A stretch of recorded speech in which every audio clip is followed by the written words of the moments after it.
Știai că există 3 lucruri pe care nu ar trebui niciodată să le facem pentru cei morți, iar mulți le practică fără să-și dea seama?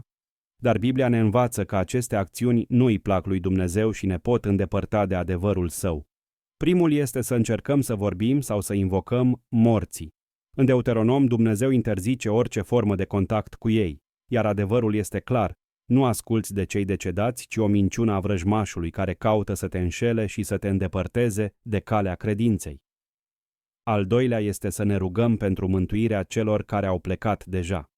În Ieremia 22, versetul 10, Scriptura ne amintește că aceste rugăciuni nu au niciun scop, deoarece după moarte destinul fiecărei persoane este deja hotărât.